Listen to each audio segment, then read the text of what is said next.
is. Hold no punches. I'm real revolutionary right now. Black power. Support this man, Black media. He makes sure that our stories are told.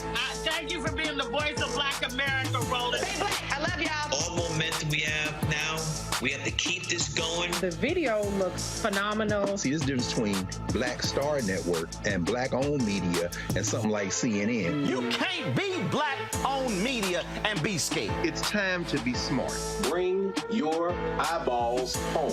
You dig?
Today is Friday, June 2nd, 2023, coming up on Roland Martin Unfiltered, streaming live on the Black Star Network, live from Atlanta. Vice President Kamala Harris details how the Biden administration is combating housing bias. We will talk to the nation's top black real estate organization about this huge problem with discrimination in housing. Also, we now have a new debt.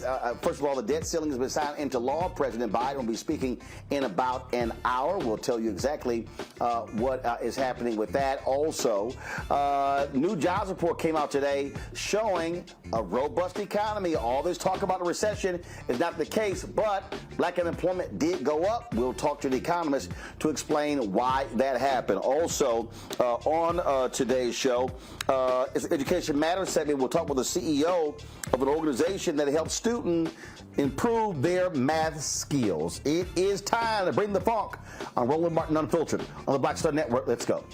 He's got it. Whatever the biz, he's on it. Whatever it is, he's got the scoop, the fact, the find. And when it breaks, he's right on time and it's rolling. Best believe he's knowing. Putting it down from sports to news to politics. With entertainment just for kicks, he's rolling. It's on go, roll, y'all. It's Roland Martin, rolling with Roland now. He's funky, he's fresh, he's real, the best, you know he's Roland Martin now.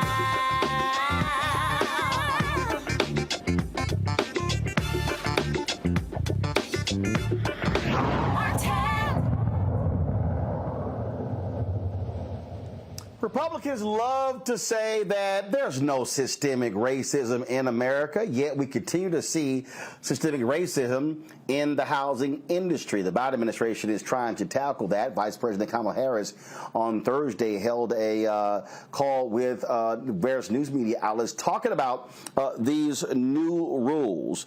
She announced that financial institutions must ensure that their appraisal algorithms are not biased and do not produce lower valuations for homes owned by people of color.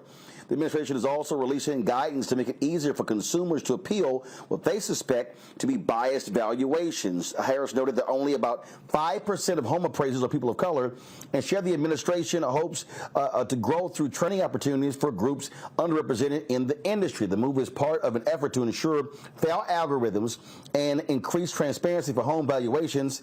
Harris described home ownership as one of the ways for American families to build wealth. Joining us right now is Antoine Thompson, former executive director of the National Association of Real Estate Brokers. We'll pull them up later. We pull up my panel right now. Michael Imhotep, host the African History Network show out of Detroit. Matt Manning, civil rights attorney out of Corpus Christi. Dr. Avis Jones DeWeaver, political analyst out of National Harbor, Maryland. Matt, I want to start with you. What I did this show with Patrick Bet David. He claims he's independent, but he's hardcore conservative, out of Florida. And systemic bias came up. I talked about, these home appraisals. And he's like, oh, no, I don't believe that. Well, his team was very slow in pulling the data up, so I said, fine, I'll do it. So I pulled up the New York Times report where the Biden administration detailed, using census data, the racism in home appraisals. I mean, they literally looked at the data and said, okay, what are the appraisals in this census tract compared to this one? And then he tried to say, oh, I don't believe it. I'm like, oh, so I give you the proof and now you don't believe it. Well, this right here is the kind of proof we're talking about. African Americans are being negatively impacted when we talk about these algorithms, and what happens is these folks are appraising the homes of black folks and others at a much lower value, and then what happens is you're trying to resell your home and you can't. If you do, you're selling at a lower price, and so therefore you're not maximizing your profit. That continues to be racism in the housing industry. Yeah, it absolutely does. And you have to be just completely, blind or have amnesia to not realize that every few years a story comes out, and they're largely anecdotal, but a story comes out about a family who got a bad appraisal. A black family usually gets a bad appraisal, and then they hide their race, and then the appraisal is considerably higher, right? So from just an easy demonstrable standpoint, you see that this happens because we see stories about it continuously.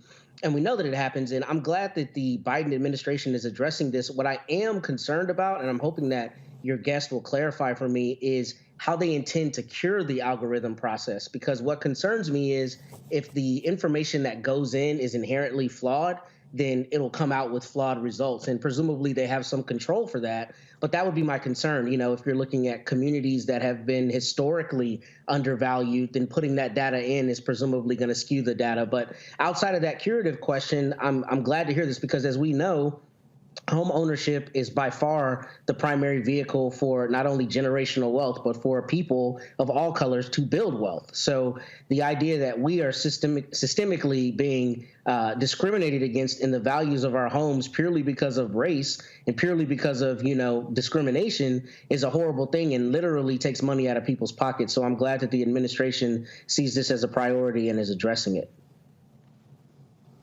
And what's interesting here, again, Michael, Republicans want to deny this reality. You can have numerous stories where black homeowners say, oh, white appraiser came in and valued the home at this, and then we took all the black pictures down, we stripped it of all its blackness, and we had some white friends welcome them, and all of a sudden it's valued at $100,000, $200,000, or $300,000 higher. Hello? Yeah, Roland, I've dealt with people like that. I've been on panels with black conservatives as well, more like grifters, because we've always had black conservatives, but most of the time they made sense historically. We had Craig DeLuce here on this show, and Reese Colbert and I dealt with him from Project 21. So these black conservatives parrot talking points from white conservatives. They cannot admit systemic racism exists. Because if they admit that systemic racism exists, then they will be tasked to provide policies to address systemic racism. They don't have policies to address systemic racism because it's not in the black conservatives' advantage. It's not in their best interest to address it because the people who are paying them benefit from systemic racism. Racism is systemic by nature. Racism is a system of advantage and privilege distributed based upon race. So they'll say that they believe that racism exists, but they'll believe racism exists, but they don't believe systemic racism exists. That's a lie. 97% of home appraisers are white.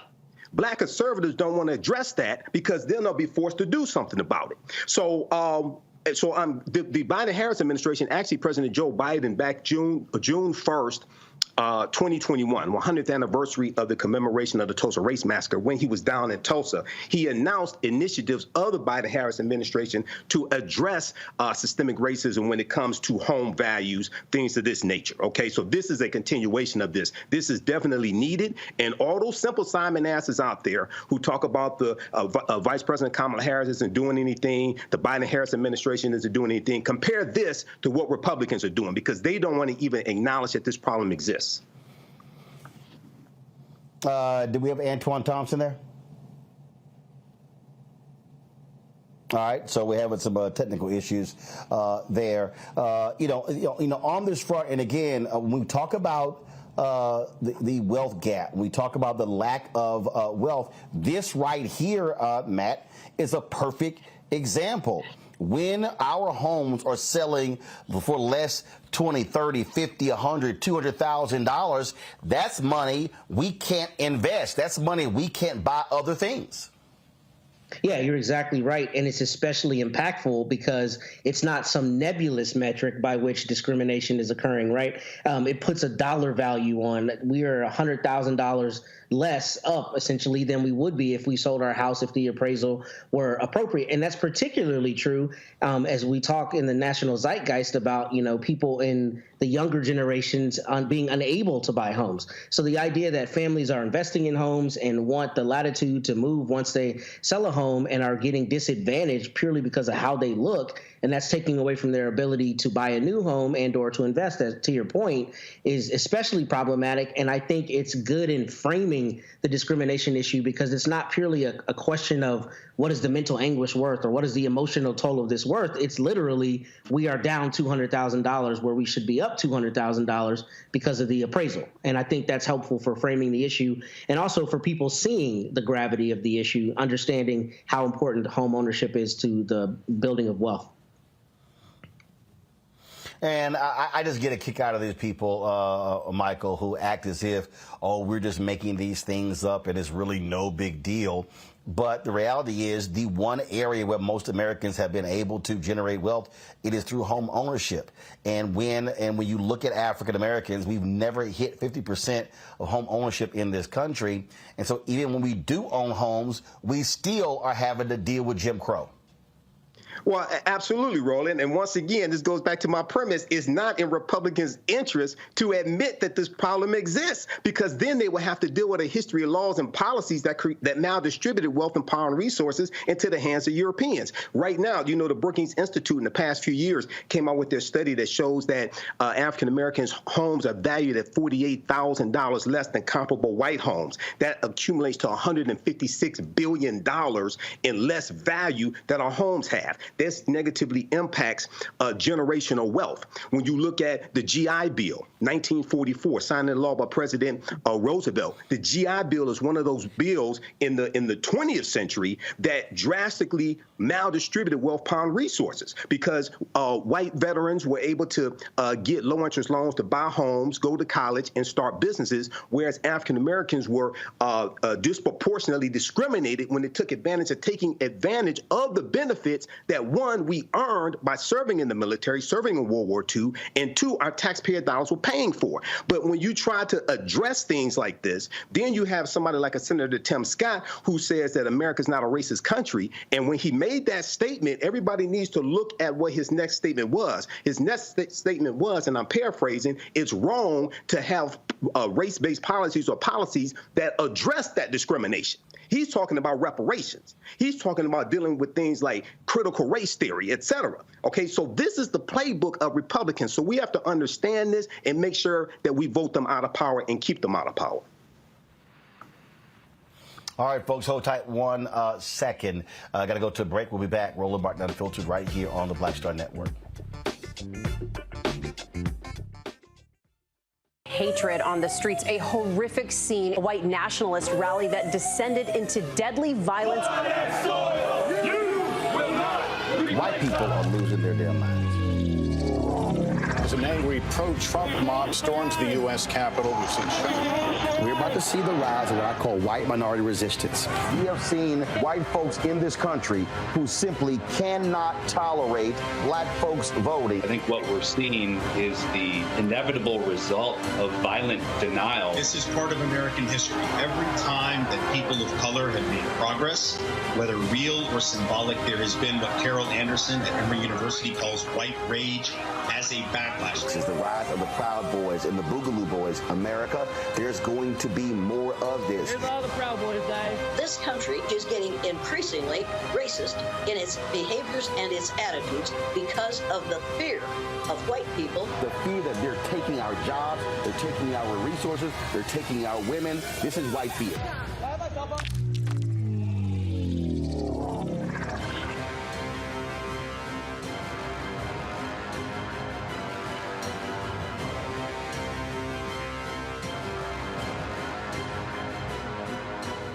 Black Star Network is here. Oh, no punch! I'm real revolutionary right now. Thank you for being the voice of Black America. All momentum we have now, we have to keep this going. The video looks phenomenal. See, there's a difference between Black Star Network and black-owned media and something like CNN. You can't be black-owned media and be scared. It's time to be smart. Bring your eyeballs home. You dig? Farquhar, executive producer of Proud Family. Bruce Smith, creator and executive producer of The Proud Family, Louder and Prouder. And you're watching Roland Martin Unfiltered.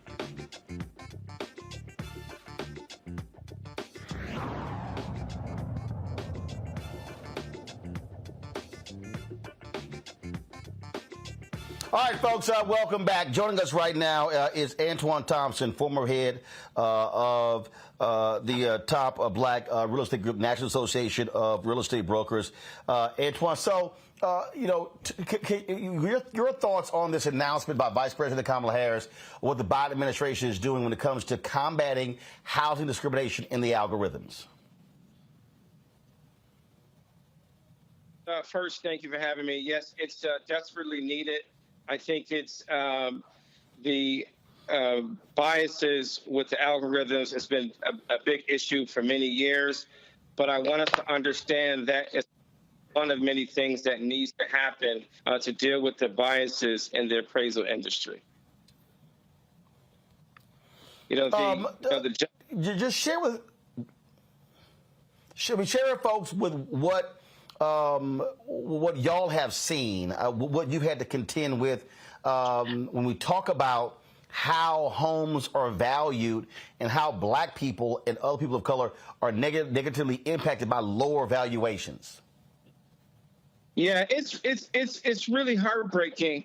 I've been in real estate 12 years. I also used to run the Black Real Estate Group, and I can tell you that firsthand of people. I had a guy in Buffalo, where I'm from, but I live in Upper Marlboro, Maryland, and he had to he had an appraisal when they thought it was a black person owning it. It came in $150,000 lower, and it was a real estate investment, right? And everything around him was doubling in value in terms of multi-unit dwellings, apartment building. He had a white guy. I told him to have a white guy go and be there for the next appraisal. He did it. The value doubled, and he was happy. I tried to get him to file a complaint, but he was afraid to do that. He didn't want all the press and heat on him for that. And that often happens. There are more black people that experience this. We know that something is not right. We hear about the stories. We know about our houses that are built on one side of town, go right across the same one street, and the same house is worth more. Same thing in Prince George's County. If you live in Prince George's County, Maryland, compared to Montgomery County, Maryland, same home, same builder. There's almost $200,000 difference in value. And that robs families of wealth. That's lessening the opportunity of people to be able to invest in their retirement, to invest in small businesses, and to, as one great media mogul said, no home, no loan, because you need a loan. You need a home for collateral. That's your number one way for collateral for your business. So it's really important, and I think that the algorithms, that's been an issue not only for appraisals, but it's also been a big problem for mortgage lending, because believe it or not, they use algorithms when they're doing credit underwriting as well, not just for the appraisal process. Questions for our guests. Bat, you first. Yeah, so Antoine, thank you for explaining that. The question that I have is, how do they go about curing the algorithm process? So in terms of the data, what is your understanding on how they will make sure that the data that's going in provides good data coming out? Because my concern is if the data is skewed in terms of, depressed values artificially, right, then theoretically, if it goes into the algorithm, then you're just going to get bad results. What's your understanding of how they intend to fix that? So, part of the challenge that you have is, and you're right on, if garbage going in is garbage going out, we're going to have to really have a redo of the data that they're currently using, the models that they're using, and the Vice President absolutely correct. The industry, it's only gotten more difficult for African Americans to be successful in the appraisal industry, but because of the escalating prices of the tightening of escalating prices of mortgage rate, a lot of black and white people are fleeing the industry over the last year. So even with the things they're trying to do, I would say two things that we need to look at. Number one is we not only we need good data going in, but the current data that they're using, not just the algorithms, the ones that are writing the programs. You probably don't have a lot of blacks that are writing the programs for these companies, for the main companies that are doing the writing the systems. That's really important. making sure that there's an equity lens in that. And then also the ones who are on the front, when we talk about reporting, those appraisers, they look at the data that they have in front of them, and then they make a judgment, right? They make a judgment. And oftentimes that judgment is like really, really subjective. And that's a big part of the problem that no one wants to talk about. The same is true when you go on through the mortgage process. Everyone tries to say, oh, well, the mortgage process is not biased. Well, there's underwriting criteria that's used. And then first, when the computer does its due diligence on credit scoring, which that whole model of algorithms is bad. Then once you go to the underwriting phase, that is very subjective. And then on top of that, you have the appraiser, which is also very, very biased. So just dealing with algorithms alone will not fix the problem, but that is a bold step in the right direction. Michael. Hey, Antoine, when we hear stories dealing with African Americans who had white people sit in as the homeowners and their home value shoots up 100,000, 150,000, in stories that I read dealing with this, we see that about 97% of home appraisers are white. Okay. One, can you explain briefly why this is? And two, what can be done to diversify the home appraisers, get more African Americans into the business of being home appraisers? Yeah, you know, it's an industry. It breaks my heart. It makes me so angry when I can tell you probably at least 50 stories of people that this has happened to. I can never tell you my own story of when I bought my last house I live in, when a black mortgage loan officer, and I was running a black real estate group and been in real estate at that point 10 years, told me they wanted my rental record. And I've sold like almost 100 houses at that point. And they wanted my rental record. I told them, kick rocks. And I went with another lender. And my job had a relationship with these folks. They wanted my rental history from my mortgage. So on the flip side, in terms of the appraisal process, what we need to do to fix it, one, we got to start our kids younger. We got to market. We have to market this to people, helping them understand. We have more people to start more appraisal companies. We need to give scholarships for people to do that. We've got to treat it as a big priority. We're lacking in black appraisers. We're lacking in black underwriters as well. So we're losing on both sides. Even the whole model system of how you get paid to be an appraiser, to be a mortgage loan officer, both of those put our black communities at a significant disadvantage. And so it's hard to keep people in the appraisal industry. The way they get paid, the current values of most black properties around the country, it makes it very challenging to get black people in the industry, because it's if you don't work, you don't eat business, right? And it requires a lot of schooling. It's only added more and more and more requirements on in many of the markets to be an appraiser. So it's very discouraging for blacks who go into the industry. Okay, thank you. All right, Antoine, we sure appreciate it. Thanks a lot. Thank you.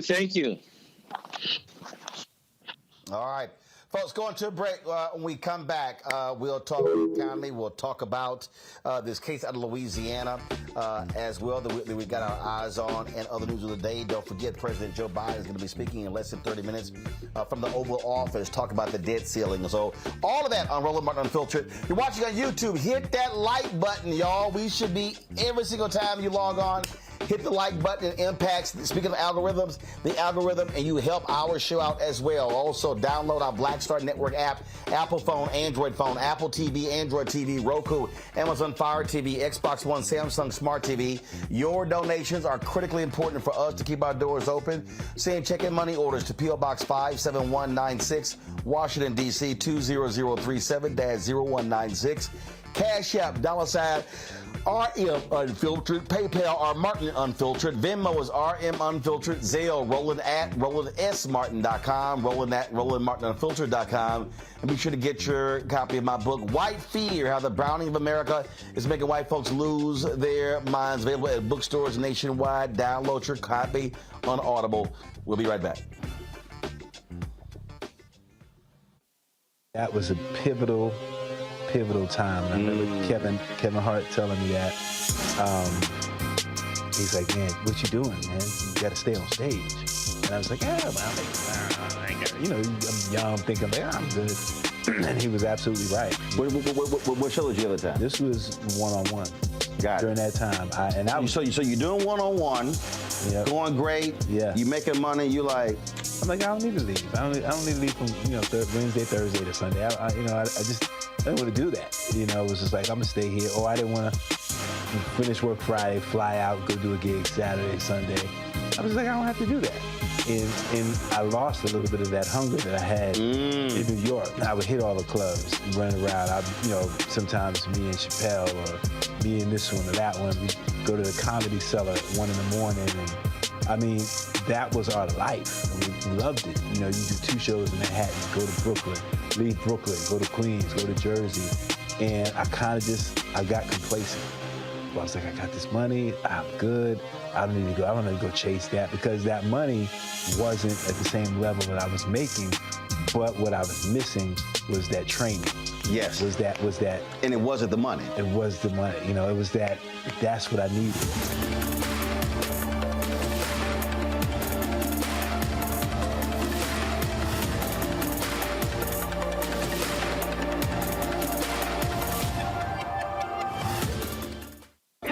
On the frequency right here on the Black Star Network. Shanita Hubbard. We're talking about the ride or die chick. We're breaking it down. The stereotype of the strong Black woman. Some of us are operating with it as if it's a badge of honor. Like, you even hear Black women like aspiring to be this ride or die chick, aspiring to be this strong Black woman trope at their own expense. Next on the frequency right here on the Black Star Network. When you talk about blackness and what happens in Black culture, we're about covering these things that matter to us, speaking to our issues and concerns. This is a genuine people-powered movement. There's a lot of stuff that we're not getting. You get it, and you spread the word. We wish to plead our own cause. Too long have others spoken for us. We cannot tell our own story if we can't pay for it. This is about covering us. Invest in Black-owned media. Your dollars matter. We don't have to keep asking them to cover our stuff. So please support us in what we do, folks. We want to hit 2,000 people, $50 this month, raise $100,000. We're behind 100,000, so we want to hit that. Y'all money makes this possible. Check some money orders. Go to P.O. Box 57196, Washington, D.C. 20037-0196. The Cash App is $RM Unfiltered. PayPal is R Martin Unfiltered. Venmo is RM Unfiltered. Zelle is RolandSMartin.com. Hi, I am Tommy Davidson. I play Oscar on Proud Family, Louder and Prouder. I don't play Sammy, but I could. Or I don't play Obama, but I could. I don't do Stallone, but I could do all that. And I am here with Roland Martin on Unfiltered.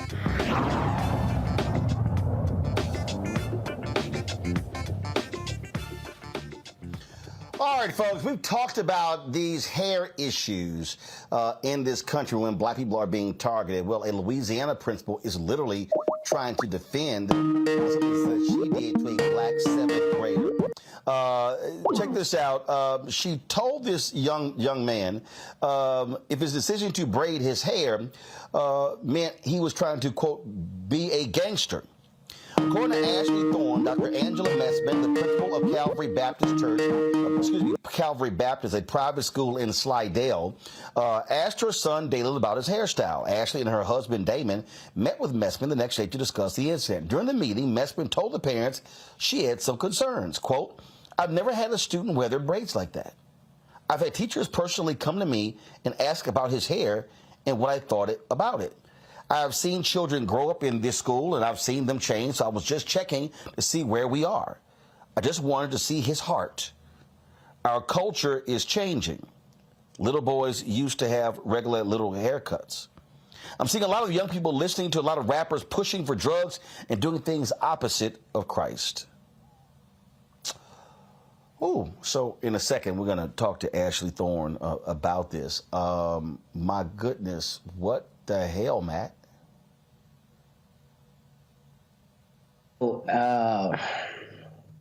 What I find particularly insidious about this is that she was trying to almost encapsulate these respectability politics from a standpoint of like, I really care about this child. I'm worried about you, rather than my discrimination and prejudice is on display. And it's Louisiana. I mean, there are a lot of black people in Louisiana. Braids are very common hairstyle.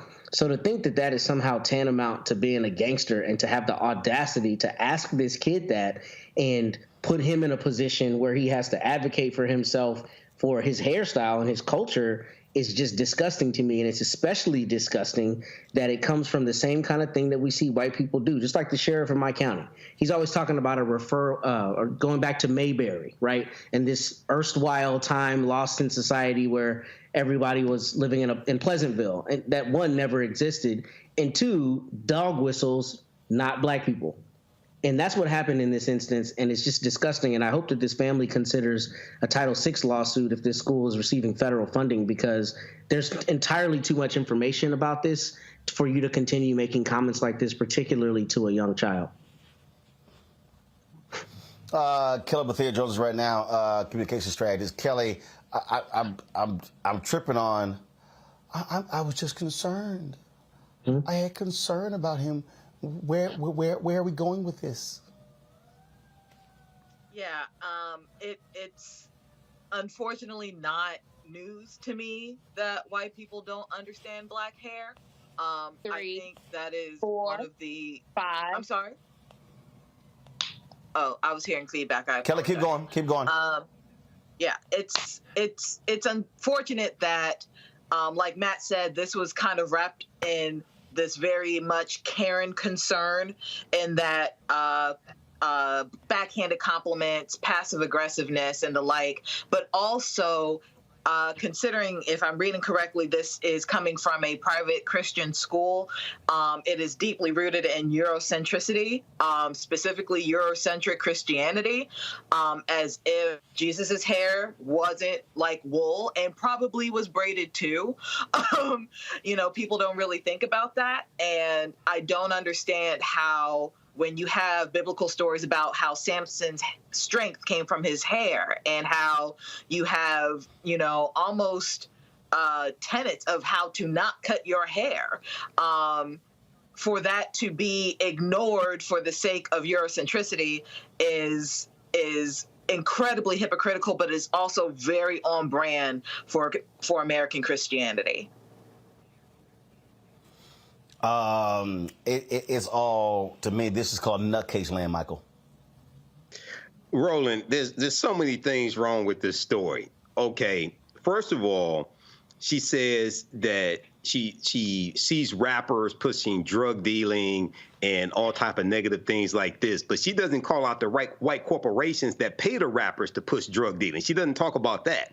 She talks about his braids, his actions. They're not Christ-like, as Kelly was saying. When we talk about Yeshua, it's more likely that his hair was in locks or in braids than it was straight or blonde. And then, she talks about how concerned she is, and she's seen children change and things of this nature. Well, maybe if you had more Black history in this school, maybe if you had more history dealing with the contributions that African Americans made to society, maybe they wouldn't have those problems of them changing for the negative, et cetera. So, these are these microaggressions, dog whistles that we have to deal with on a daily basis, man. So hopefully these parents are able to come to some type of reconciliation, and there also needs to be some cultural bias training instituted at that school as well. Ashley and Damon Thorne join us right now. Glad to have both of them here. Ashley, I'll start with you. I mean, first of all, describe the reaction of the two of you sitting there listening to this white woman say these things like your child just lost his mind and is going off the deep end because he got braids? Right. Of course, in the beginning, I was angry, hearing that come from my son because he was confused. He didn't understand why he was being questioned in the first place about braids. So, of course, sitting in that office with her and hearing the things that were irrelevant to what we were there about, it got to the point where it was more funny. I couldn't be angry because she was so ignorant to the fact that she didn't think she said anything wrong. I'm struck by this whole I'm struck, Damon. I'm struck by this whole deal, like he's going through some kind of crisis. I mean, it's just, I just want to make sure, is everything okay? Is he losing it? Like what the hell? It's crazy. So my son, he's into anime. He knows nothing about Gangster or anything like that. So when she asked him that, he was like, he didn't know what she was talking about. So when he comes to us, now we have to explain to him, why, there's nothing wrong with your hair, son. There's nothing wrong. You didn't do anything wrong. I just have to explain to you this how people view certain things in this nature when they're closed-minded, they're not even open to anything. During our recording, we recorded the interview, and it's crazy when I was trying to let her know how long braids been around since before Christ and how it was used as an art form. And she just started talking about rappers instantly. And I was like, what are you talking about, ma'am? We're talking about braids. It was a bunch of irrelevant situations that she brought up that had absolutely nothing to do with our son. We even asked her several times, like, okay, but what does that have to do with Dalen? And she's like, oh, Dalen is so sweet. He's so respectful, which we were like, exactly. You didn't see a change in his behavior. You didn't see a change in his attitude. You only saw his hair change. And we're asking her, so why would you question if that's not a problem? Oh, no, the braids are fine. So we were confused. She couldn't give us a straight answer. And at that point, I guess, like she told us, shrugging and saying, oh, all I can do is apologize. And of course, that's not enough. That's not enough. So, first of all, the decision for him to change his hairstyle, was it yours? Or did he say, you know what, I want some braids? He had been asking. Yeah, he'd been asking to change his hairstyle. He had worn his hair just kind of like mine for a long time. So he just wanted to change it. So we actually... And he saw other kids at the school with braids also. Right, so he was just like, hey, can I wear my hair a different way? My wife actually braided his hair for him. I did it. And, he was excited about it and then went to school the very next day and then this happened. So... Yeah. And really what this is, we've seen these things before. We've seen... I'll tell you, I remember when I was, the Dallas Mavericks had a media day. And I remember we were sitting at the tables, other journalists, and this white male journalist start talking about how Allen Iverson was a thug. And I was like, what the hell are you talking about? And he was talking about his hair. I said, well, Cherokee Parks, who played for the Mavericks, his ass wore a mullet. I said, well, what the hell wrong with his head? And I jammed him up and I told him, I said, first of all, I started pressing his ass. And so he realized that, I stepped in it. And I said, let me tell you something. I said, this is what y'all white boys do. I said, y'all white boys get together and y'all make these statements and y'all write these stories. And then you discuss it on sports talk radio. I said, then all of a sudden that then becomes the narrative all around the country. And what you're seeing is, in this principal's mind, the moment she see braids, she's thinking, oh my God, that's a thug, that's a gangster. Right. Instantly. Yes. And I asked her, I said, is that protocol to ask every student that comes in with braids, is that protocol to ask them that? And she's like, oh no. So I'm like, okay, well again, why did you ask my son? You know, my son, he had the first thing, like I said, initially it was anger. Of course, when he came home that day, we talked to him about it, and I just kind of wanted to see how he felt. And he was confused, and I asked him, you know, well, what did your friend say? Because, of course, he's pulled aside by the principal. Of course, they're going to wonder, oh, what happened? Why she pulled you to the side? Well, he told them, and I said, well, what did they say? And, of course, one of his fellow students said that was racist. And I said, well, how did you feel? He said, I agreed. And I said, you have every right to feel that way. And I asked him, was he offended? And he said, yes. And I told him he has every right to feel that way also. So have y'all taken this thing higher to the school board, to board of trustees? What's next for you? So actually, someone suggested we seek some type of legal counsel because on the recording, we never even brought up race not one time, and she did. She started talking about black people and rappers and all this other stuff, and we was like, ma'am, what are you talking about? We're talking about my son. Right. And she brought up sagging pants. She started bringing up sagging pants. Just all these stereotypes. My son doesn't sag at all. If you see him, he actually wears his pants a little too high up to his belly button. You know, so it's so funny for her to start bringing up this stuff. Right. And I was just like, and I told her, I said, ma'am, I wish you would open up your mind a little more. Apparently, you lack some kind of cultural training, right, or something, because this is nothing for you to be feeling however you feel about it. This is nothing for you to be feeling that way. My son has braids. That's it. Right. That's it. And it's funny because how many kids that have shot up these schools, how many of them have braids? Right. Like, are you offended by the other hairstyles or the, as she called it, the regular cuts when she made this? Yeah.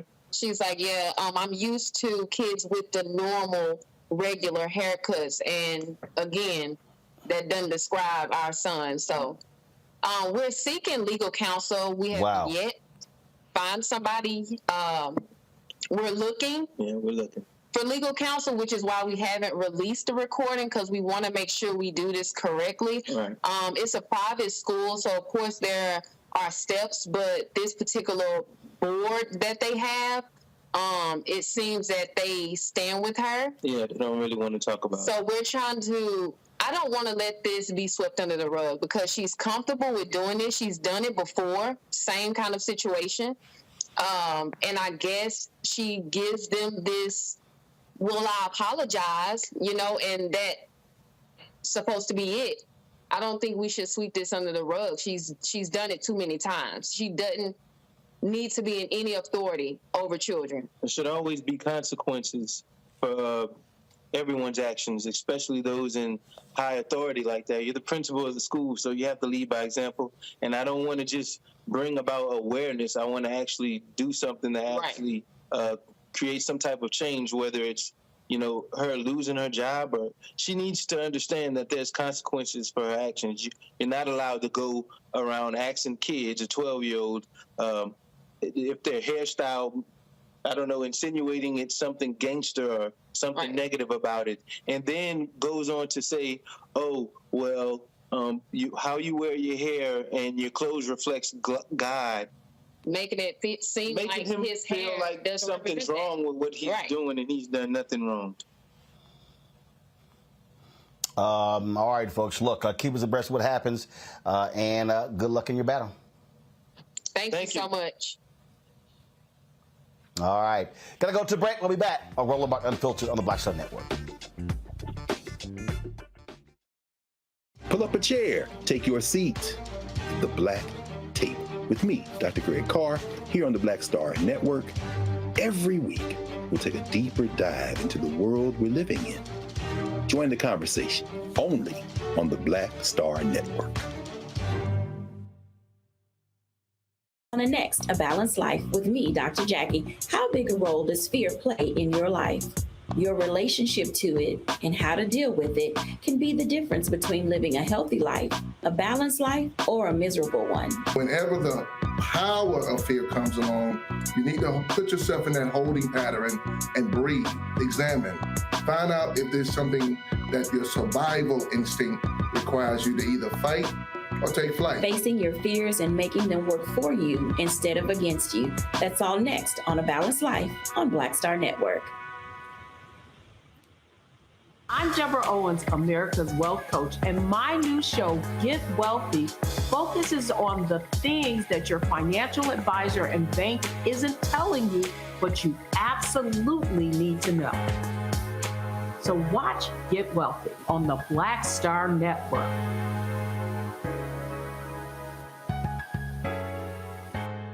Hello, we're the Critter Fixers. I'm Dr. Bernard Hodges. And I'm Dr. Terrence Ferguson. And you're tuned in to Roland Martin Unfiltered.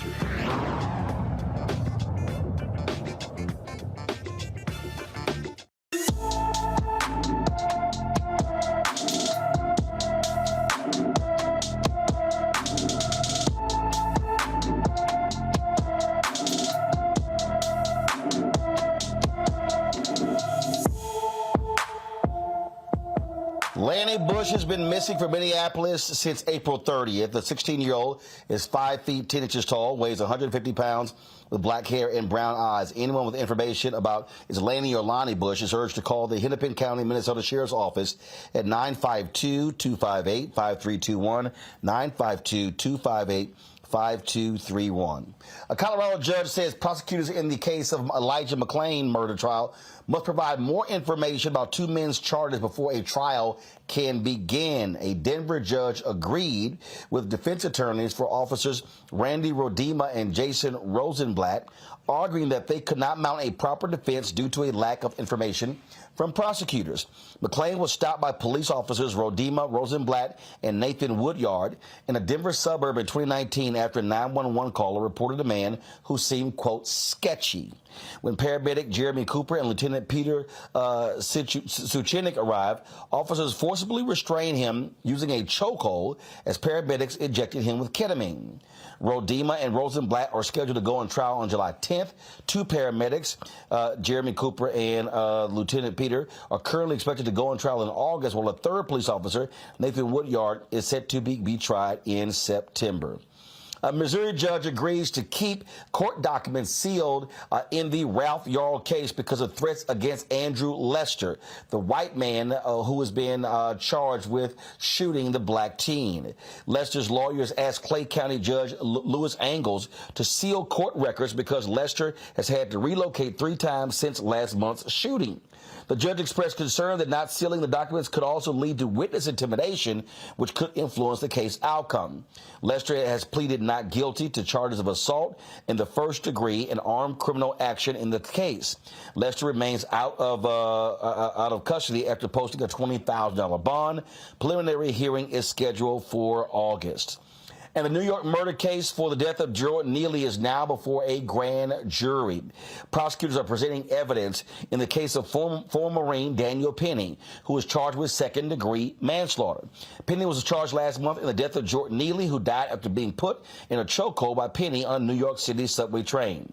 Penny's lawyers say the veteran is prepared to testify before the grand jury, but no decision has been made. The maximum penalty for second-degree murder manslaughter is 15 years in prison. All right, folks, got to go to a break. We come back. President Joe Biden speaks from the Oval Office about the debt ceiling agreement. You're watching Roland Martin Unfiltered right here on the Black Star Network. Hatred on the streets, a horrific scene, a white nationalist rally that descended into deadly violence. White people are losing their damn minds. As an angry pro-Trump mob storms the U.S. Capitol, we've seen We're about to see the rise of what I call white minority resistance.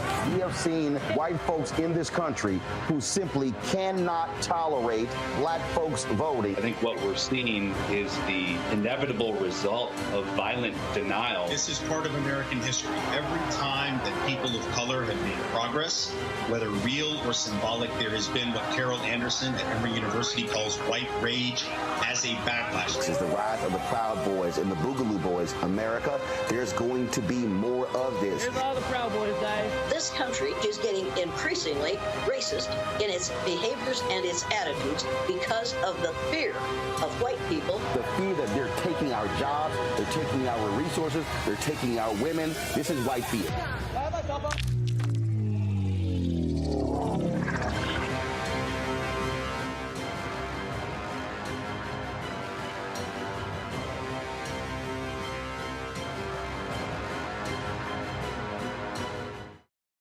Black Star Network is here. Oh, no punch! I'm real revolutionary right now. Thank you for being the voice of Black America. All momentum we have now, we have to keep this going. The video looks phenomenal. See, this difference between Black Star Network and black-owned media and something like CNN. You can't be black-owned media and be scared. It's time to be smart. Bring your eyeballs home. You dig? Hey, what's up, y'all? I'm Devon Franklin. It is always a pleasure to be in the house. You are watching Roland Martin Unfiltered. Stay right here.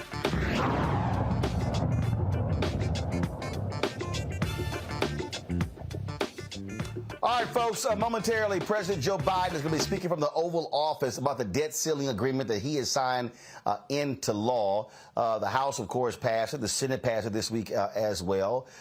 It allows for the United States to continue to borrow, making sure you're not going to see the economy tank. Also, it's been a good day for the Biden administration because the new job numbers came out showing more and more jobs being added at a higher rate than people actually expected. This, of course, is critical because, again, all these doomsayers, they'd be like, oh, my God, recession, but it's not happening. And so 339,000 jobs were created in the month of May. Now, black unemployment did increase, and so we originally had Dr. Cecilia Rouse, who was the former head of the White House Council of Economic Advisors, booked on the show, but because we're supposed to talk to her right now, because Biden is going to be talking momentarily, so Control is going to let me know when he goes up. And so that's why we probably talking to her on Monday. So here's President Joe Biden from the Oval Office. Are over. And the Democrats and Republicans can no longer work together. But I refuse to believe that because America can never give in to that way of thinking. Look, the only way American democracy can function is through compromise and consensus. And that's what I work to do as your president. You know, to forge bipartisan agreement where it's possible and where it's needed. I've signed more than 350 bipartisan laws thus far in just 2.5 years, including an historic law that rebuilding America so that we can rank #1 in the world in infrastructure instead of where we rank now, number 13 in the world. Another historic law, rebuilding our manufacturing base so that we'll lead the world once again in making semiconductor chips so much more and so many more sophisticated ones. And now, a bipartisan budget agreement. This is vital because it's essential to the progress we've made over the last few years is keeping full faith and credit of the United States of America and passing a budget that continues to grow our economy and reflects our values as a nation. That's why I'm speaking to you tonight, to report on the crisis averted and what we're doing to protect America's future. Passing this budget agreement was critical. The stakes could not have been higher. If we had failed to reach an agreement on the budget, there were extreme voices threatening to take America for the first time in our 247-year history into default on our national debt. Nothing would have been more irresponsible. Nothing would have been more catastrophic. Our economy would have been thrown into recession.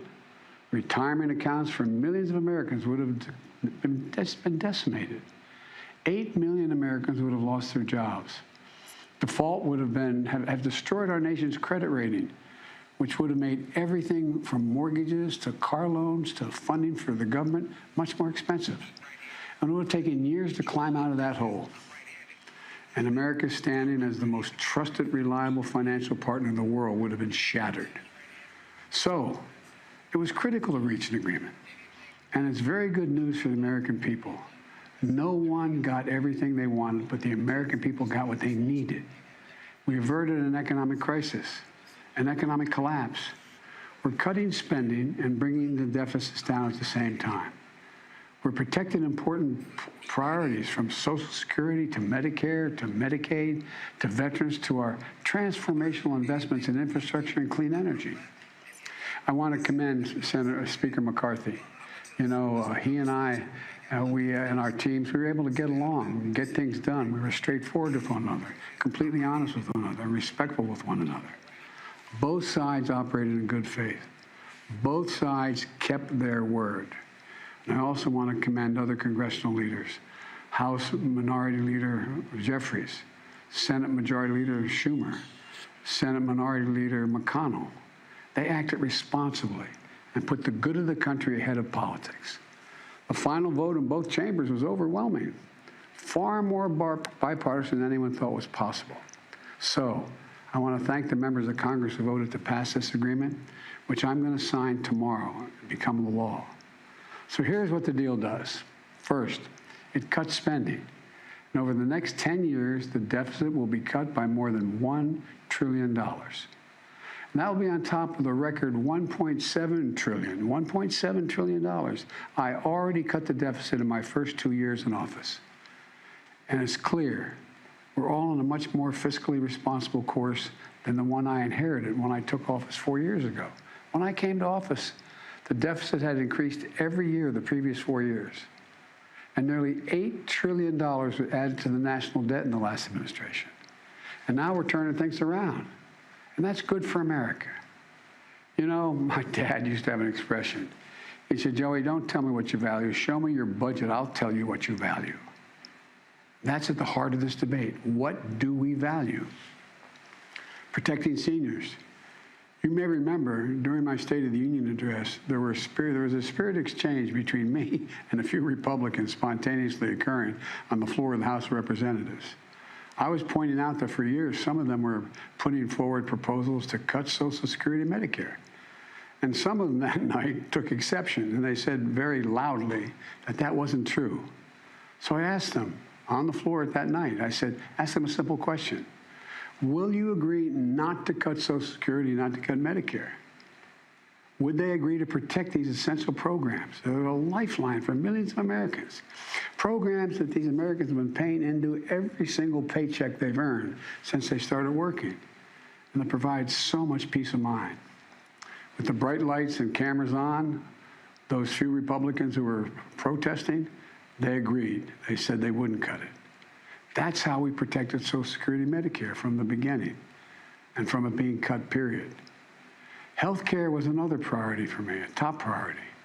I made it clear from the outset, I would not agree to any cuts in Medicaid, another essential lifeline for millions of Americans, including children in poverty, the elderly in nursing homes, and Americans living with disabilities. The original House Republican proposal would have cut health care for up to 21 million Americans on Medicaid. And I said no. And Medicare is protected. And so are millions of people most in need.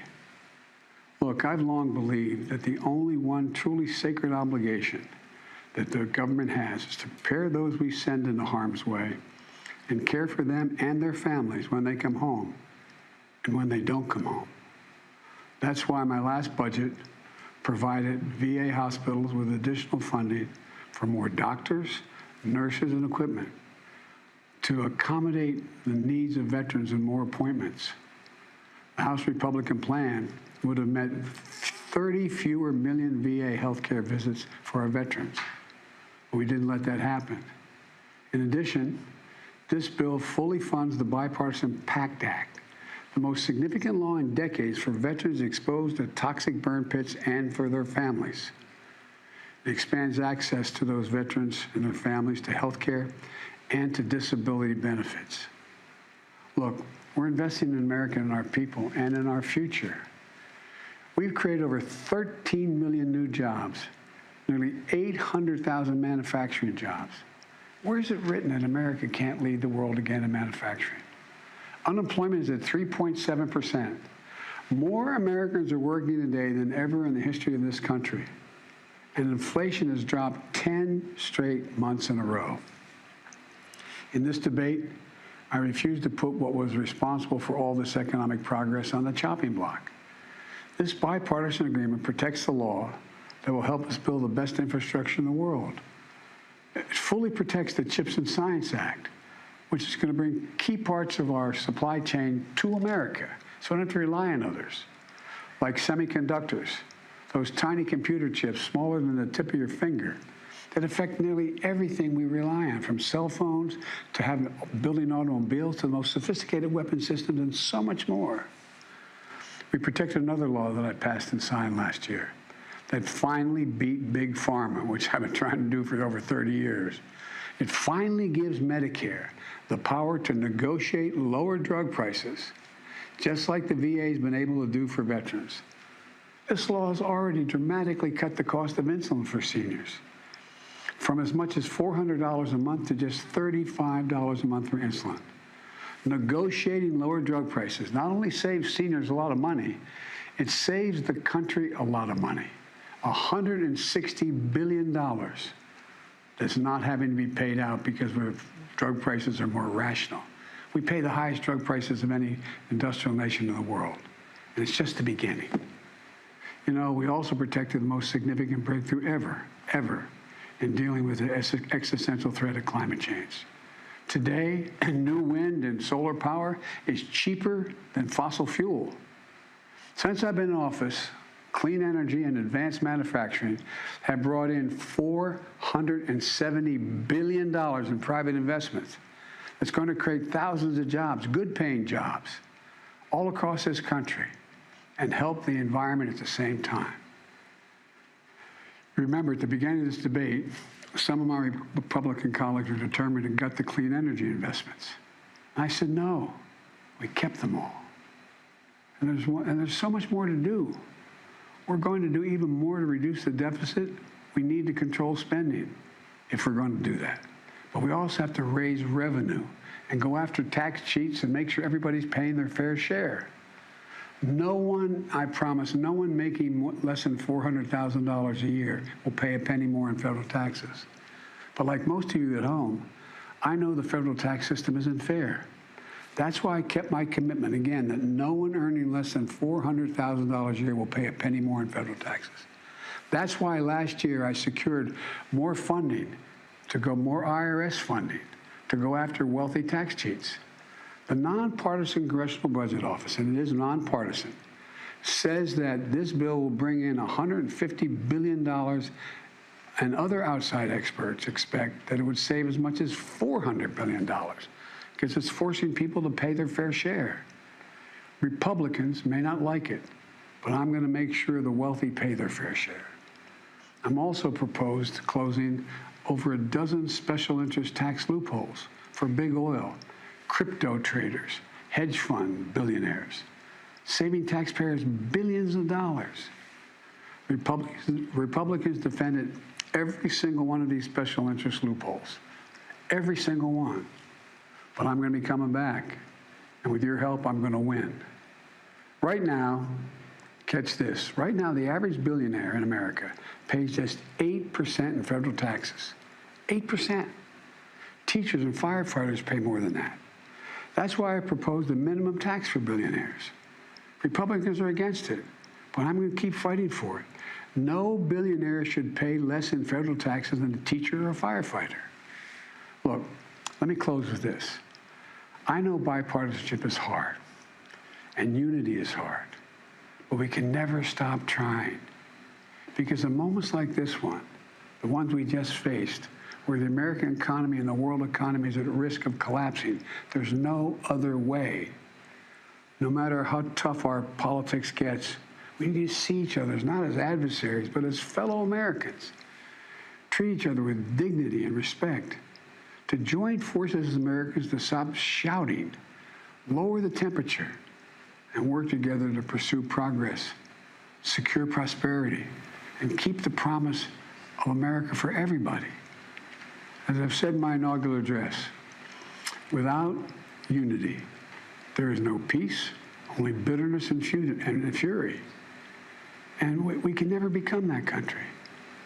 I can honestly say to you tonight, but I've never been more optimistic about America's future.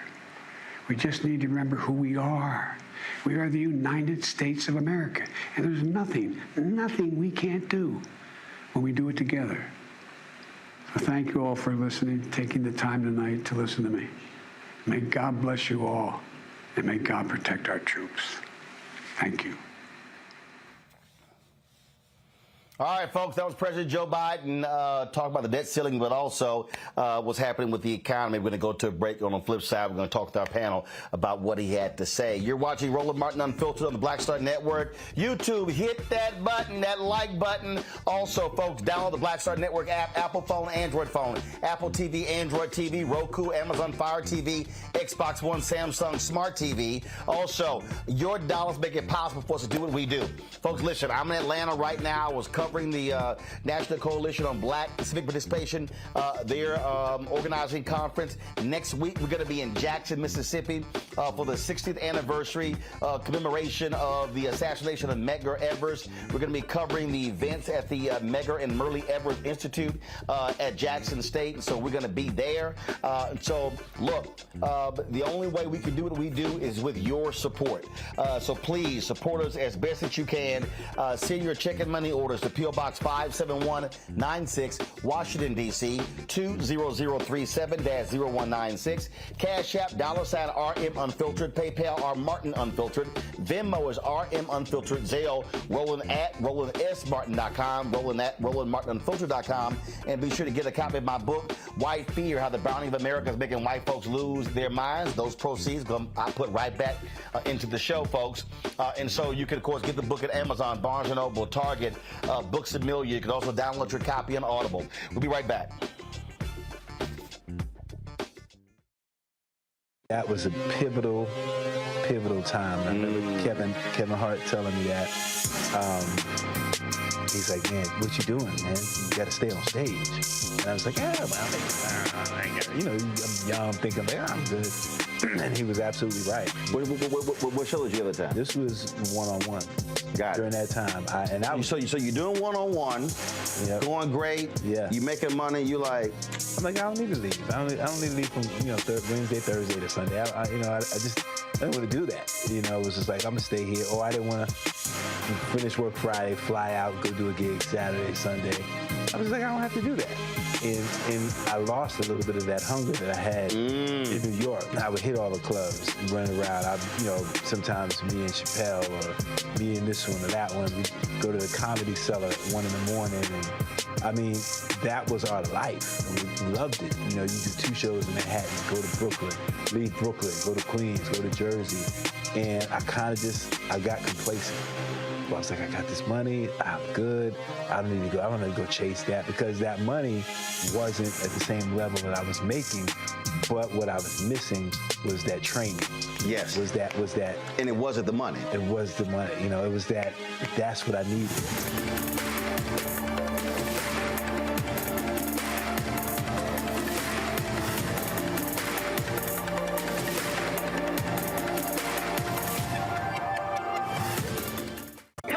On the frequency right here on the Black Star Network, Shanita Hubbard.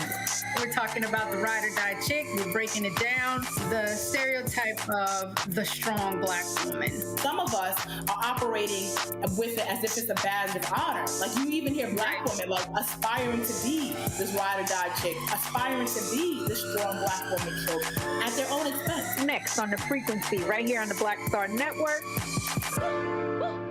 What's up, it's Tammy Roman. Hey, it's John Murray, the executive producer of the new Sherry Shepherd Talk Show. It's me, Sherry Shepherd, and you know what you're watching, Roland Martin Unfiltered.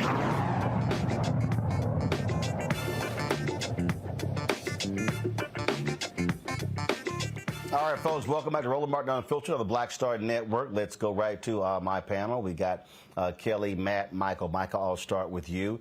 Look, Biden purposely has not been taking a victory lap until after the Senate Act. It's very rare for presidents to give Oval Office addresses.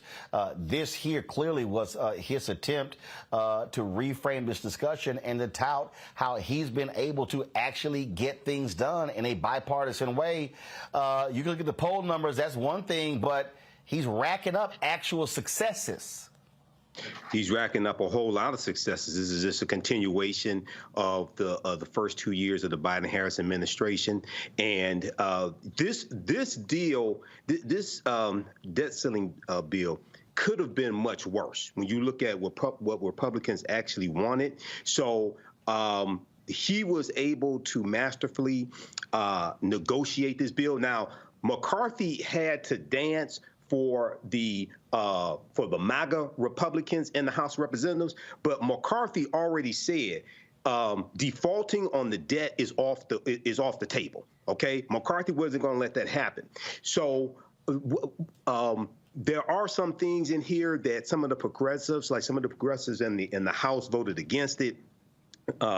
The Fiscal Responsibility Act of 2023. You have the restarting of student loan payments. You have some people who will not be able to get SNAP funding, things like this. But overall, it's going to be about 78,000 more people per month who will qualify for SNAP benefits. So when we look at what Republicans were trying to do, just keep in mind that the difference between Kevin McCarthy being Speaker of the House and Hakeem Jeffries being the Speaker of the House was about 7,000 votes in a handful of districts that went for Republicans. Okay, so 2024, Democrats have to take back control of the House of Representatives and increase their lead and increase their margin in the Senate. But Kelly, here's the deal, though. Biden, look, played this thing smart. He knew the Republicans were not going to go for it. And so all he did was look at his Democratic numbers and say, I can bank those numbers.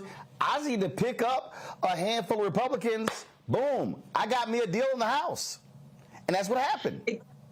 That's exactly what happened. And I think it's, imperative for people to understand that bipartisan does not mean that all Republicans join the Democrats for this deal. Like you said, you only need a handful of Republicans in order to push something through, and in order for it to be considered bipartisan at all. And that's what Biden knows, and that's what Biden banks on, and that's what he did. So I applaud him for understanding actual politics, and he's an expert at it, and he used that expertise in order to get this deal done.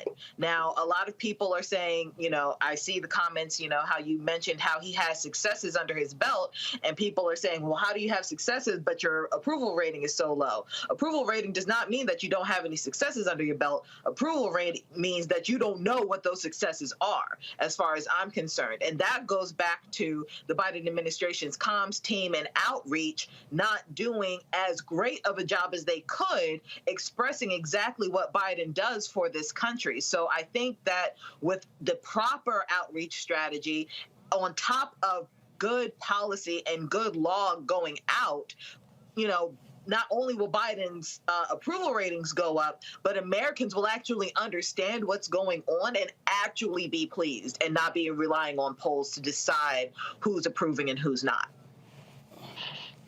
But here's the deal, though. I mean, the reality, Matt, what this White House has to do, they've got to learn to thump their chest like Trump did. He took credit for crap he didn't even do. He was taking credit for bills that Obama signed.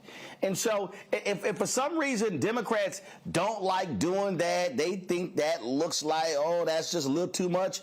No, your job is to thump your chest, pound your chest, and it's like, yeah, we did it. I think about that scene from Jungle Fever when Wesley Snipes playing Flipper was leaving. He was like, see that? That's mine. Mine, showing all of his architecture work. Sometimes, dog, you got to tell folks, yo, that's my shit. I did that.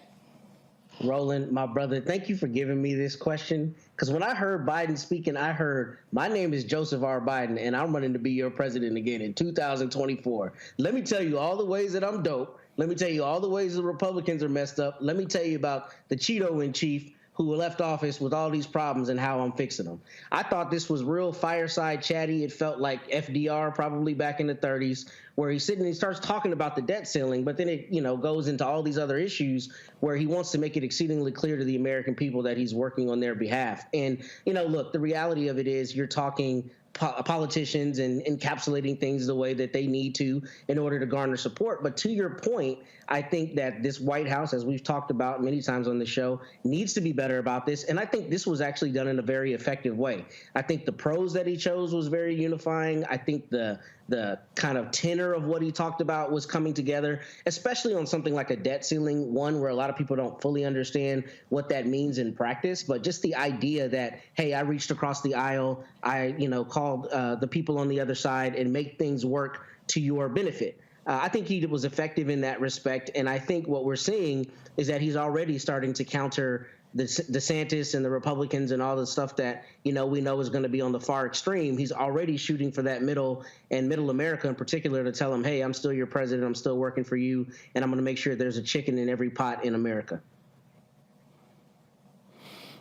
Look, this is campaign time, and again, all of these people have been yelling and screaming, Michael, the economy is falling apart, we're having a recession, and look, I remember September, they were yelling recession. I remember Jamie Dimon, Jeff Bezos, all these people. Amazon start laying people off. Facebook start laying people off. Everybody, all these tech companies, they all were talking about that all of these companies were pulling their advertising. We have felt that impact as well. All these folks pulling their money left and right, saying, we got to prepare for the recession. We're now in June. Mm-hmm. No recession. Right. So you have people like Jamie Dimon, you have people like Jeff Bezos, but then you have the coup plotters over at Fox TV. Then you have the people like Representative Byron Donalds, who the Congressional Black Caucus didn't even want, Republican from Florida, who you've had here on the show. You kicked his behind when he was here on the show, Roland. So you have those who are betting against America because they want the economy to fall out. These Republicans, what they wanted, what some of these MAGA Republicans wanted to do was to actually default on the debt, tank the economy, and then blame Biden for tanking the economy so that Republicans can win back the White House in 2024. It's not going to work. You're part of this. You are coup plotter sympathizers, or you are part of the coup, and we have to keep asking the question: why do these people want the economy to fail? Why don't they want the economy to grow? Why don't they want jobs to be created? So, once again, this is an example of how elections have consequences, and we need to vote these people out of power and make sure they stay out of power. But the thing here, Kelly, that we have to recognize, again, they were all yelling the recession. I saw this clip earlier, Maria Bartiromo, who was just sick to her stomach. Also that punk-ass Joe Concha, who's a commentator on Fox News, so-called fake media analyst. That's what he is. And they were just like, well, we're just so surprised by this. They just the estimates keep saying this, but then the reality comes out. But here's the deal, and then they try to cite the inflation. The reason inflation is still high because these companies are jacking up prices because it's pure theft, it's greed. That's why inflation is still high.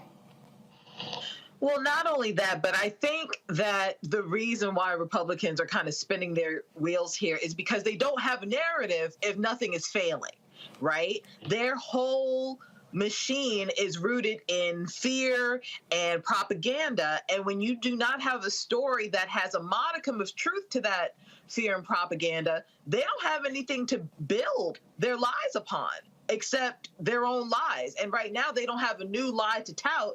And that's the issue here. So the fact of the matter is, whether there's a recession or not, right now we don't have one. So they don't have anything to build that fear off of. We got the jobs report today. Jobs are going great. They can't use those numbers to push propaganda and fear because that's a check in the Democrats' column. So they're spinning their wheels because they don't have a process. They don't have a strategy outside of propaganda, pushing fear, and making MAGA supporters feel better about the crappy lives that they're living.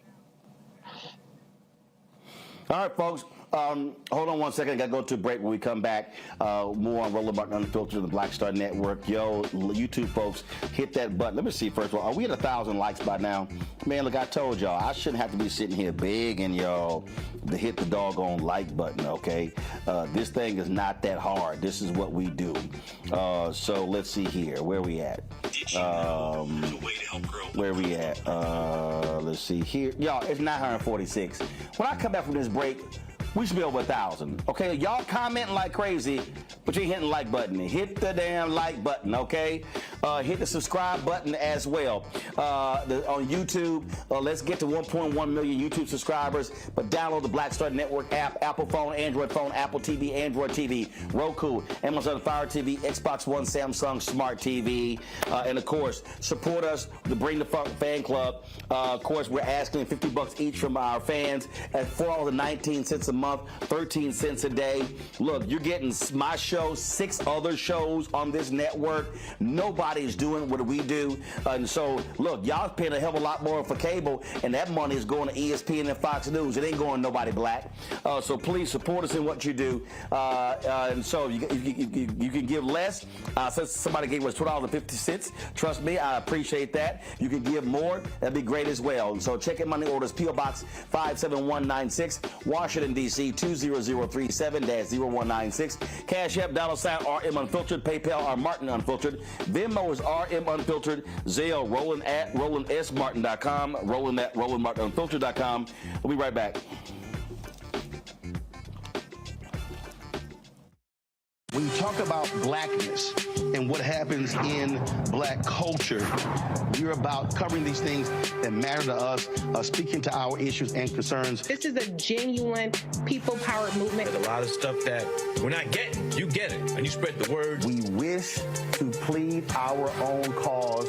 Too long have others spoken for us. We cannot tell our own story if we can't pay for it. This is about covering us. Invest in black-owned media. Your dollars matter. We don't have to keep asking them to cover our stuff. So please support us in what we do, folks. We want to hit 2,000 people, $50 this month, raise $100,000. We're behind 100,000, so we want to hit that. Y'all money makes this possible. Check some money orders. Go to P.O. Box 57196, Washington, D.C. 20037-0196. The Cash App is $RM Unfiltered. PayPal is R Martin Unfiltered. Venmo is RM Unfiltered. Zelle is Roland at RolandSMartin.com.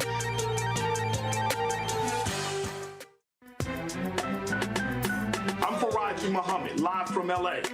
And this is The Culture. The Culture is a two-way conversation. You and me. We talk about the stories, politics, the good, the bad, and the downright ugly. So join our community every day at 3 p.m. Eastern and let your voice be heard. Hey, we're all in this together. So let's talk about it and see what kind of trouble we can get into. It's The Culture. Weekdays at 3, only on the Black Star Network.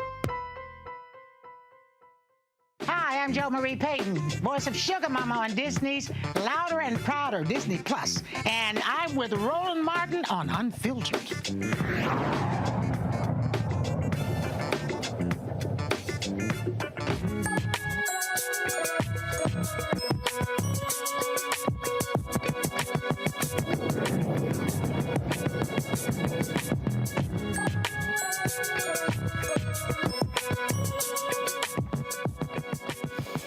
All right, folks, education matters. Time for that segment, and math is one of those areas that, look, I couldn't stand math when I was in the school, but thank goodness you have this virtual summer camp that can actually help folks who are in need. Now, math is a critical area where we're seeing lower scores in this country, and so there's an effort to try to get those boosted. My next guest is the author of Building Brighter Kids from Kindergarten to College, founder and CEO of Building Brighter Kids, Vetta Green Johnson. She created Confident Calculators Camp to help students learn the 8 math skills that middle schools need to succeed in math and beyond. She joins us from Pompano Beach, Florida. All right, Vetta, so you're like the super duper math expert, and you can get kids excited about math? Really?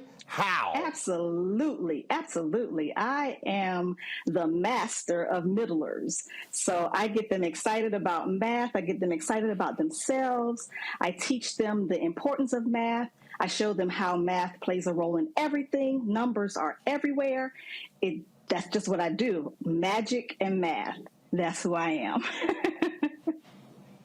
Okay, but how? Because again, well, let's talk about look, we know English. Yeah, like how? All right. Let's talk about this. So basically, most students are missing quite a bit of learning from math. They miss a lot from year to year. So what I do, I have created Confident Calculators, which is a summer virtual math camp for students to help fill in those gaps, because I believe that summer is the best time to learn. So we cover all of the basics that middle schoolers need in order to excel in math and to prepare them for Algebra 1. So, all right, so we know COVID the last couple of years has really made things hard for kids in class. And so what type of acceleration needs to happen? Because, again, we're seeing the net result of what happened when frankly, kids were not going to school, were not learning. Right. So really the key is to get back to the basics. So there are only 4 things you can do in math: add, subtract, multiply, and divide. When we are strong in those areas, we're able to build a strong foundation that will allow us to catapult these kids into acceleration. What's happening is we kind of glossed over and kind of pushed under the rug the COVID situation. We put these kids back into the classroom, and we just went on with the usual teaching and learning of math and reading and all the skills. But we have to get back to the basics, especially for our math students, because math is pivotal. So that whole pandemic, those 2.5 years actually, have set children back so far. But we can't just move ahead. We have to stop. We have to incorporate parents, math at home, numbers around us, after school programs, and we have to fill in the gaps in the summer, because children lose 2.5 months of learning in the summer. So couple that with the COVID loss, they are farther and farther behind. So we got to get back to the basics. All right. Let's questions from our panel. Let's see. Out of Michael, Matt, and Kelly, who probably was the worst at math? Matt. Well, I didn't learn counting chickens and horses and goats out in the country. Here's my question, Vita. My 13-year-old may indeed be in your program. So how does the program actually work in the summer? How involved is it in terms of daily, meetings? And what does it look like kind of on the ground? Okay. Well, it is my belief that during the summer, a child should spend at least 1 hour a day in math or covering their math skills. So I work with them an hour a day, Monday through Thursday, and I give them the basic skills covering those 8 subjects. So the 8 subjects are integers, exponents, solving equations, inequalities, building on the geometry skills, the substitution, the properties of math, those things that they need in order to build those skills each and every day. So with me by their side, in their face, virtual every day, I give them assessments. I give them a pre-assessment on each topic to find out where they are, and then I teach toward those missing gaps, and then I bring in my expertise as a math teacher for more than 20 years to fill in the gaps along the way for the things I believe that they should know before they step into the next grade level or beyond. So it's a Zoom call. It's virtual. I communicate with them via email. I communicate with them via Voxer, that's a voice walkie-talkie, so they can ask me questions as they're doing the assignments that I give them, but I make it fun. So I incorporate music, dance, food, because everybody loves food, and we can connect math to food. We will cover those things to make math connected, not just feeding them numbers. So a 13-year-old generally has an attention span of about 15 to 20 minutes. So we'll transition between activities. They'll be able to work together. They'll have group work. They'll have asynchronous and synchronous work. And so basically virtual, Zoom, conversations, communication with parents as well. So we're incorporating the whole village in helping these children to bridge the gap between where they are and where they need to be. All right, Kelly. Sure. So I see on your website that you actually teach children from K to 12, if I understand correctly, or even beyond grade 12, even college students. My question to you is, while that is incredible, which age group or which grade cluster do you think, based off of what happened with COVID, needs the most help in this area? And can you give us a success story within that age range to basically, sell your product? All right. Well, Building Brighter Kids from kindergarten to college is the parent arm. Confident Calculators, the focus is on the middle school child. So I bridge the 5th grader into middle school, and I reach forward to bridge the 8th grader into high school. So my target audience for Confident Calculators camp is the middle school child. So the focus is to make sure that they have the skills that they need before they go into the beyond, before they step into the Algebra 1 class. So my best success story, actually, I just got a text message from one of my parents who has a child who has never scored higher than a D in math. And she just sent me a message saying that he received a B in math this quarter. And that, she said in capital letters, unprecedented. So I've worked with that child since February. And so we closed out the quarter with a B in math, and he received an 88 on his final exam, which covered the whole year. So I must say that middle school children, that's my jam. So while I do Building Brighter Kids from kindergarten to college, my target audience is the middle school child. I love them, and most people don't. Understood. Michael. All right, Vita. Hey, this is something fantastic, and my mother was a math teacher in elementary school for decades, so this, really hits home with me.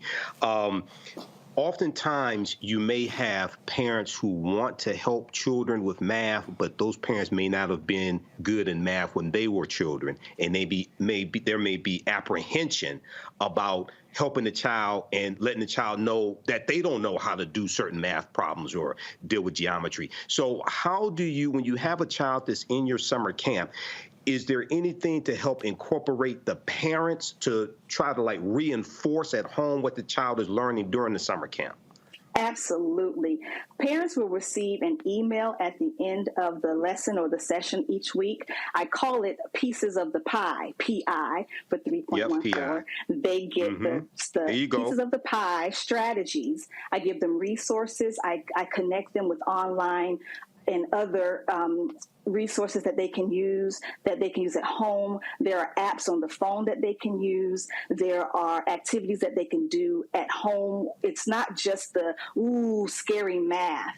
Numbers and math are everywhere. So I give them strategies to help them help their children succeed. All right, thank you. All right, where can people get more information on the virtual camp? They can go to buildingbrighterkids.com. They can also, don't forget, I forgot this, get your free copy of Raising a Confident Calculator. It's an ebook where I give you strategies, tools, and tips on raising your own confident calculator. Everything is found at buildingbrighterkids.com, and you can follow me across all social media at BuildBrightKids. I think that's it. All right, we appreciate it. Thanks a lot. Good luck. Thank you. Have a great one. Appreciate it. All right, we'll be right back. We'll be right back on Roland Martin Unfiltered on the Black Star Network. Pull up a chair. Take your seat. Absolutely. Thank you for helping. The Black Tape with me, Dr. Greg Carr, here on the Black Star Network. Every week, we'll take a deeper dive into the world we're living in. Join the conversation only on the Black Star Network. On the next, A Balanced Life with me, Dr. Jackie. How big a role does fear play in your life? Your relationship to it and how to deal with it can be the difference between living a healthy life, a balanced life, or a miserable one. Whenever the power of fear comes along, you need to put yourself in that holding pattern and breathe, examine, find out if there's something that your survival instinct requires you to either fight or take flight. Facing your fears and making them work for you instead of against you. That's all next on A Balanced Life on Black Star Network. I'm Deborah Owens, America's Wealth Coach, and my new show, Get Wealthy, focuses on the things that your financial advisor and bank isn't telling you, but you absolutely need to know. So watch Get Wealthy on the Black Star Network.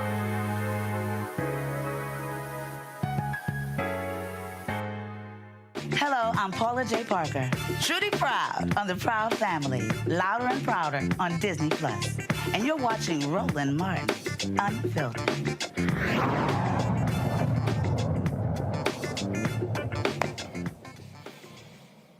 We continue Education Matters, folks. Dozens of Mississippi schools remain under desegregation orders from the Department of Justice.